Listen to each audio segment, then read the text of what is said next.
Hey y'all, and welcome to Graphic Content, the show where I make an unofficial merch design for one of my favorite wrestlers while telling you why they're one of my favorite wrestlers. And today, we're talking about the guy that actually made me feel like it was cool to be a nerdy wrestling fan, Matt Cardona. The Indy God, the Deathmatch King, or as I first met him, the Long Island IZ, Zack Ryder. And given his love of Ghostbusters, TMNT, and all things 1980s, I decided to go with an 80s themed design today for him, inspired by the late 80s and early 90s WWF shirt designs. The way I first became a fan of Cardona was the same way a lot of people did, through his YouTube series, Z True Long Island Story. You see, he wasn't really a mainstay on WWE TV at the time, and when he was on TV, it was more than likely just to see him getting beaten up.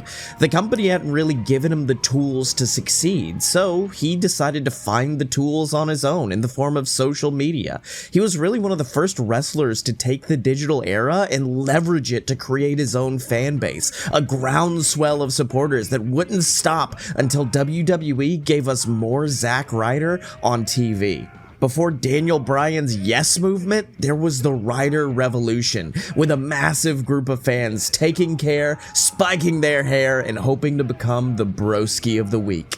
Which, by the way, Matt, I know you're probably not gonna see this and it's not really a thing anymore, but come on, just make me broski of the week. I bought the Zack Ryder gingerbread man ornament. Come on, man, I need this. And his success on social media eventually transitioned to success in the ring, with the crowd rallying behind Ryder headed into TLC 2011, which is actually one of my favorite pay-per-views because the big champions coming out of it were all my favorites: CM Punk, Daniel Bryan, and after besting Dolph Ziggler for the US Championship, Zack Ryder. He already held the unofficial internet title close to his chest and now had become Zacky Two Belts. But as excited as I was to be part of a movement that grew a relative unknown into a genuine superstar, all of us in the Ryder Revolution quickly learned that WWE isn't always a fan of when you make yourself a superstar on your own. Because for the future Deathmatch King, everything good in his WWE career always had a dark side. Yeah, he won the US Championship, but then he got beat down by Kane, cucked by John Cena, and shoved off the entrance ramp in a wheelchair. He'd win the IC Championship at WrestleMania, but then would lose it the next day to The Miz before disappearing off TV entirely. He'd get to go to NXT and appear along some other underground favorites, just like he was. But then he'd have to team up with Mojo Rawley. You see what I mean? For every good, there was something majorly bad. Every positive thing that happened was less like a real positive thing and more like the eye of a shitstorm of bad booking. And for a while, we thought that'd be all Ryder's career was, just a series of start-stop bookings before eventually being forced to hang up the boots. But eventually things turned around for him. Coincidentally, also around the exact same time he no longer had to deal with the WWE, being released in April of 2020. He would go on to appear in smaller gigs for AEW and eventually would become a mainstay at Impact. But for me, Cardona really got the world's attention again when he debuted for GCW. Because if there was ever a place Matt Cardona didn't belong, it was GCW. Cardona, at the peak of his career in the WWE, was a goofy guy singing Backstreet Boys ripoffs and crying about his girlfriend Princess Leia leaving him. Meanwhile, GCW is the bloody, ultra-violent mutant baby of Ring of Honor and ECW. It is the ultimate alternative. It's hardcore, brutality, professional wrestling without any hint of sports entertainment. A world that a guy who we seemingly thought was going to be a WWE lifer just doesn't fit in with. Which is ironically what made it a perfect fit.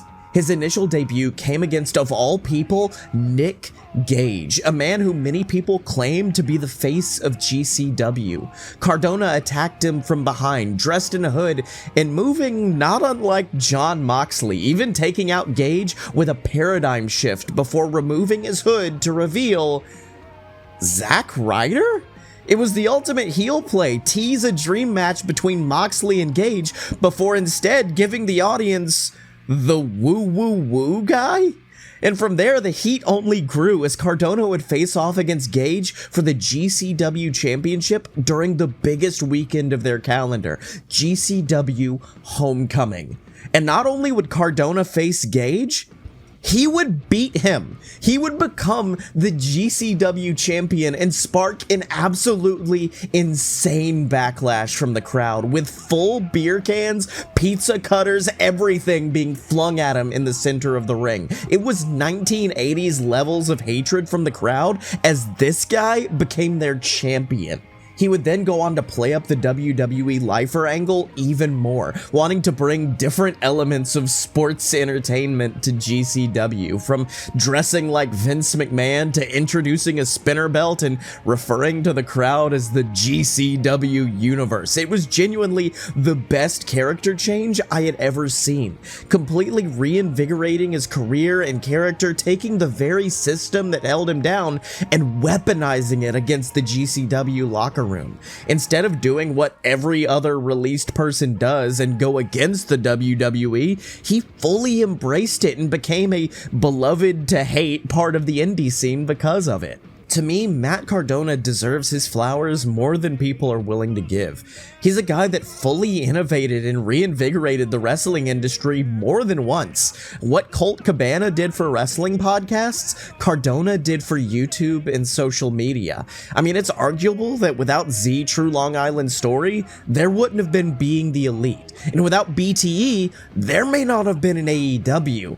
It's arguable that Cardona's debut in GCW got so many eyes on the product that it reinvigorated them to start running bigger and bigger venues, including the Hammerstein Ballroom. He's a guy who left a mark on the industry bigger than himself, pushing professional wrestling forward in the right direction at just the moments they needed to be. So, I certainly hope I managed to capture a bit of that in this shirt design. As always, let me know what you think about the design and the video and whatever in the comments below. Let me know your favorite Matt Cardona / Zack Ryder moments, and if you want to check out more of Cardona's stuff, I'll leave it in the pinned comment, from matches to promos to Z True Long Island Story itself. And of course, remember to subscribe to the channel. Go back and watch all the old episodes of graphic content. Check out Road to the Elite, Battle of the BS, whatever you'd like to see. And also, remember to like us on Facebook, follow us on Twitter,